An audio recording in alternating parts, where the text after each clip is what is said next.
Hey guys, this is दीपक ध्यानी। स्वागत है आपका अपने YouTube चैनल सरल प्रोग्रामिंग में। आज का जो हमारा टॉपिक है, बहुत सारे बच्चे कंफ्यूज रहते हैं कि सर 10th के बाद कंप्यूटर साइंस लें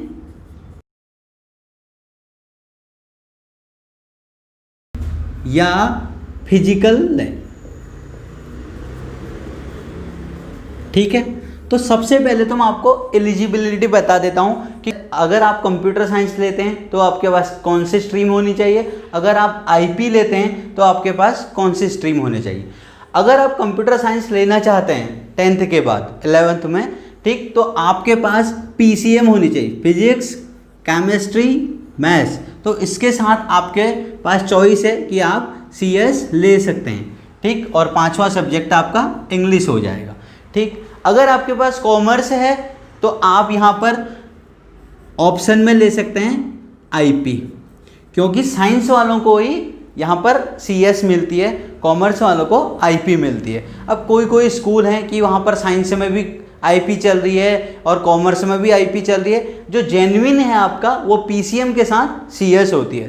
ठीक, अब फिजिकल का जो सवाल आता है, अब ये आपकी चॉइस है कि आप फिजिकल लें, कंप्यूटर साइंस लें। साइंस, अगर आप कंप्यूटर साइंस लेते हैं तो सबसे पहला जो आपका एडवांटेज है वो ये है, अगर आप सपोज 12th के बाद आप कंप्यूटर पर कोई डिग्री लेना चाहते हैं, जैसे बीटेक करना चाहते हैं, बीसीए करना चाहते हैं, तो उससे आपको फ़ायदा ये होगा, आप हायर स्टडी जब करेंगे आपको वहाँ इजी हो जाएगा, क्योंकि आपने यहाँ पर 1-2 प्रोग्रामिंग लैंग्वेज सीख ली है। जैसे पाइथन सीख ली है आपने माइस्क्वेल सीख ली है, आपने नेटवर्किंग सीख ली है। तो ये आपको वहाँ आगे हायर स्टडीज़ में आपको बेनिफिट देगा, क्योंकि आपको लैंग्वेज के जो है कोर कॉन्सेप्ट पता हैं, उनके बेसिक पता हैं। तो आप इन चीज़ों को, बीसीए को, बीटेक को ईजीली हैंडल कर लेते हैं। ठीक, ये तो सबसे पहला फ़ायदा है। अब दूसरा फ़ायदा क्या है, सपोज आप कंप्यूटर साइंस लेते हैं, 11th में आप सीएस ले लेते हैं, अब आफ्टर 12th आप कंप्यूटर से कुछ नहीं करना चाहते हैं, ठीक, तो कोई प्रॉब्लम नहीं है भैया, तो इसके भी फिर भी बेनिफिट हैं। कैसे, सपोज आप चाहते हैं कि हमें sir after 12th civil service करनी है या बैंकिंग करनी है या कोई भी गवर्नमेंट जॉब करनी है आपको, तो सभी जगह आपका 10 मार्क्स का कंप्यूटर पूछा जाता है, जिसे कहते हैं कंप्यूटर अवेयरनेस। तो आपको ये वहाँ भी बेनिफिट देगा। तो बेनिफिट कैसे देगा, आपको पता है 11th और 12th में कि इनपुट क्या होता है, आउटपुट क्या होता है, प्रोग्रामिंग लैंग्वेज क्या होती है, बाइनरी क्या होता है, रैम क्या होता है, रोम क्या होता है, क्योंकि आपने ये 2 साल वहाँ स्पेंड किया है, इन चीज़ों को आपने सीखा हुआ है। तो आप इजीली वहाँ 10 मार्क्स गेन कर सकते हैं आफ्टर 12th। तो नुकसान भैया कुछ भी नहीं है, आप कंप्यूटर साइंस ले रहे हैं तो फायदे ही फायदे हैं।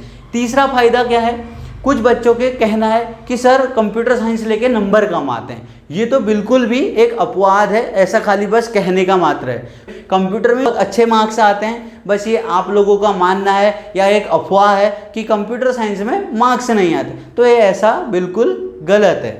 ठीक, जो अगला फायदा है कंप्यूटर साइंस का वो है आपकी लॉजिकल थिंकिंग इम्प्रूव हो जाएगी। आपके जो सोचने का तरीका है वो बिल्कुल बदल जाएगा प्रोग्रामिंग करने के बाद, क्योंकि आपको यहाँ थोड़ी सा लॉजिकल चीज़ें मिल रही हैं। अब फिजिकल में क्या है, वही किताब पढ़नी है, वही ग्राउंड देखना है कि ग्राउंड की इतनी डायमेंशन है, बास्केटबॉल ये है, कुछ इसमें लॉजिकल थिंकिंग कुछ भी नहीं है। तो कंप्यूटर साइंस में आपको बहुत सारी ऐसी चीज़ें मिलेंगी जिनसे आपकी लॉजिकल थिंकिंग इम्प्रूव होगी, आपके कॉन्सेप्ट सही आ जाएंगे।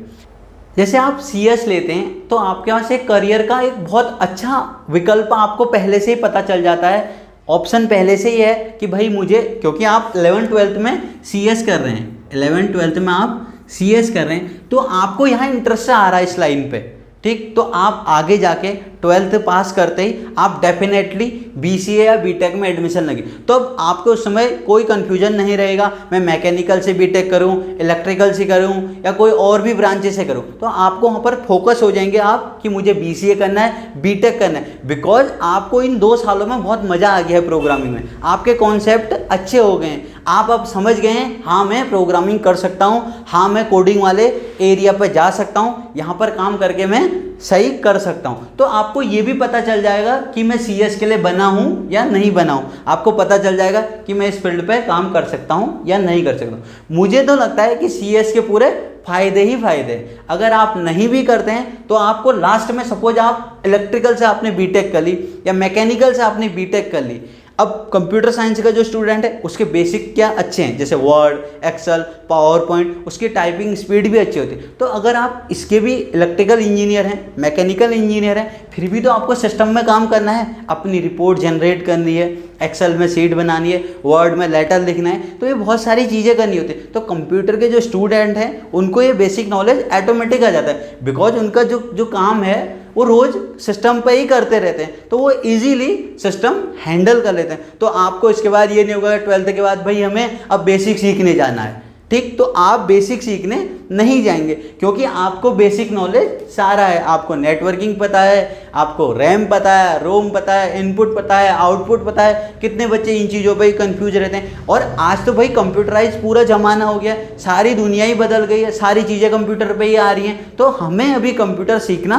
बहुत ज़रूरी है, मुझे जो लगता है। तो आप अगर 10th से 11th में जा रहे हैं तो मेरी तो आपको यही सलाह होगी कि आप कंप्यूटर साइंस से ही लें। Thank you.